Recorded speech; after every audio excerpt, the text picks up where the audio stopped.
అంటే ఒకటి రెండు గురించి చంద్రబాబు మాట్లాడుతున్నాడు. ఎంత నీతిహీనుడు చంద్రబాబు. 600 హామీలు ఇచ్చినటువంటి చంద్రబాబు తాను ఒకటి రెండు హామీలు కూడా అమలు చేయలే. జగన్మోహన్ రెడ్డి గారు ఇచ్చినటువంటి హామీలు అన్నీ అమలు చేస్తే అమలు కానటువంటి ఒకటో రెండో హామీల గురించి ఏదో హామీ ఇచ్చాం. అప్పుడు ఇచ్చినప్పుడు దానికి సంబంధించినటువంటి సమస్యలు ఉంటే జగన్మోహన్ రెడ్డి గారు క్లియర్గా చెప్పాడు, వాటి గురించి వివరించాడు, ఏ కారణాల వల్ల ఇవ్వలేకపోతున్నాం. అందుకే మేము ఇప్పుడు 100% అని చెప్పలేదే, 99% చేశాం. సంక్షేమ పథకాలు అన్నీ చెప్పినటువంటి విధంగా అందించామని. కాబట్టి ఎంతసేపటికి చంద్రబాబుకి తాను ఎగ్గొట్టిపోయినటువంటిది కనిపించడంలే. చెప్పు, ఇది కూడా చెప్పు. ఇదిగో నేను 600 హామీలు ఇచ్చా, 6 కూడా అమలు చేయలేకపోయా. జగన్మోహన్ రెడ్డి గారు 600 హామీలు ఇచ్చాడు, 2 అమలు చేయలేకపోయాడు. అదేనా బహిరంగంగా చెప్పు. నువ్వు జగన్మోహన్ రెడ్డి గారు చేయలేకపోయినటువంటి హామీల గురించి మాట్లాడావు. నువ్వు రైతులకు రుణమాఫీ అన్నావు, మోసం చేశా, చెప్పామాట. మహిళలకు రుణమాఫీ అన్నాను, మోసం చేసి చెప్పామాట. ఇంటికి ఉద్యోగం అన్నా మోసం చేస్తే చెప్పామాట. నిరుద్యోగ భృతి ఇస్తానన్నా ఇవ్వలేదు చెప్పామాట. ఎక్కడన్నా ఆ మాట గురించి మాట్లాడుతున్నావా? అన్నీ నిలబెట్టుకున్నా, అన్ని హామీలు నిలబెడితే నేను ఎందుకు మామూలుగా తరిమి కొట్టారు రాష్ట్ర ప్రజలు. కాబట్టి దీన్ని దృష్టిలో పెట్టుకున్నప్పుడు చంద్రబాబు నాయుడు మాటల్లోనే ఎంత జగన్మోహన్ రెడ్డి గారి పరిపాలన సమర్థవంతంగా ఉందనేటువంటిది చెప్పకనే చెప్పేటువంటి పరిస్థితి. నువ్వు మహా అంటే ఆ రెండు చెప్తున్నావు. ఏది? సంపూర్ణ మద్యపాన నిషేధం ఒకటి చెప్తున్నావు, ఇంకొకటి దీనికి సంబంధించి సిపిఎస్, ఓపీఎస్, జీపీఎస్ అని. జగన్మోహన్ రెడ్డి గారు అన్నిటి మీద స్పష్టత ఇచ్చాడు. సిపిఎస్ అనుకున్నాం, రద్దు చేశాం. ఓపీఎస్ అడుగుతున్నారు, ఓపీఎస్ బదులు జీపీఎస్ ఇచ్చామనేటువంటి దాని మీద, ఎందుకు ఇస్తున్నాం అనేటువంటి దాని మీద క్యాబినెట్లో, అసెంబ్లీలో, బయట అన్ని దగ్గరలో కూడా స్పష్టత ఇచ్చాడు. కాబట్టి ట్రాన్స్పరెంట్గా ఉండేటువంటి పరిపాలన. వాటన్నిటిని పక్కన పెట్టి నువ్వు చేయలేకపోయినటువంటి వాటి గురించి చెప్పలేక నువ్వు ఎంతసేపటికి ఒకటో రెండో జగన్మోహన్ రెడ్డి గారు. అందుకే చెప్పాం కదా, లేకపోతే 100% అనుకున్నా 99% అమలు చేశామంటే ఇచ్చినటువంటి వాటిల్లో మెజారిటీ ప్రజలకు ఇచ్చినటువంటి వాగ్దానాలు నెరవేర్చామా లేదా అనేటువంటిది ప్రధానం. వాటిల్లో జగన్మోహన్ రెడ్డి గారు నీతిగా నిలబడి నిజాయితీగా వీటిని ఎక్కడా కూడా పొరపాటు లేకుండా నేరుగా పారదర్శకంగా నీలాగా జన్మభూమి కమలు, జన్మభూమి సభ్యులు, రకరకాలైనటువంటివి కోతలు రోతలు లేకుండా నేరుగా డీబీటీ ద్వారా ఒకడు ఒక దగ్గరికి పోకుండా గౌరవప్రదంగా బటన్ నొక్కితే వాళ్ళ ఖాతాలో జమ చేసేటువంటి విధంగా జగన్మోహన్ రెడ్డి గారు సంక్షేమ కార్యక్రమాలు అందించాడు. దాని గురించి మాట్లాడు. నేను చేయలేకపోయా, జగన్మోహన్ రెడ్డి గారు చేశాడు, నీకు నోరు రాదు. ఈరోజు సోమిరెడ్డి చంద్రమోహన్ రెడ్డి గారు కృష్ణపట్నం పోర్టు మీద సంచలన వ్యాఖ్యలు చేశారు.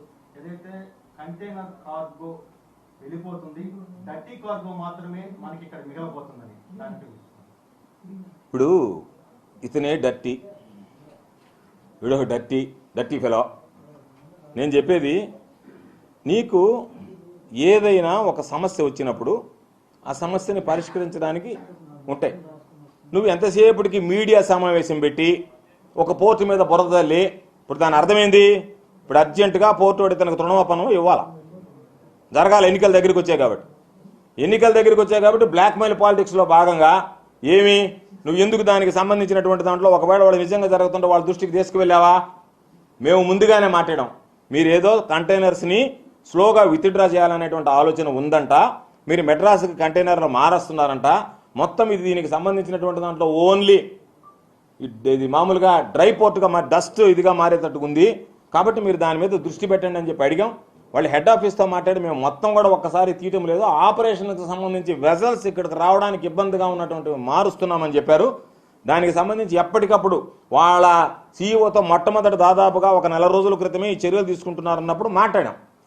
సోమిరెడ్డి పాపం ఈరోజు ఒక నెల రోజులు చూసి కలెక్షన్ కోసం వాళ్ళని బెదిరించడానికి, బ్లాక్మెయిల్ చేయడానికి పత్రికా విలేకరుల సమావేశం పెట్టి మాట్లాడావు. నువ్వు దాని విషయంగా తీసుకున్నటువంటి చర్యలు ఎందుకు చెప్పు? వాళ్ళకి ఏమన్నా లెటర్ రాసావా? వాళ్ళతో ఏమన్నా మాట్లాడావా? వాళ్ళకి ఏమన్నా చెప్పావా?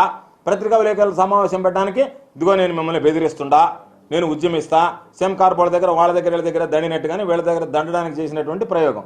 కాబట్టి చంద్రమోహన్ రెడ్డి ఏది మాట్లాడని అందుకే చెప్పా, రాజకీయాల్లో కిరాయికి అమ్ముడు పోతాను నేను, రాజకీయాల్లో కిరాయికి కూడా పాల్పడవచ్చు, కిరాయి వ్యవహారాలు నడపచ్చు అని రుజువు చేసినటువంటి ఆ సిద్ధాంతాన్ని, కొత్త సిద్ధాంతాన్ని రుజువు చేసినటువంటి వాడు కిరాయి సోమిరెడ్డి.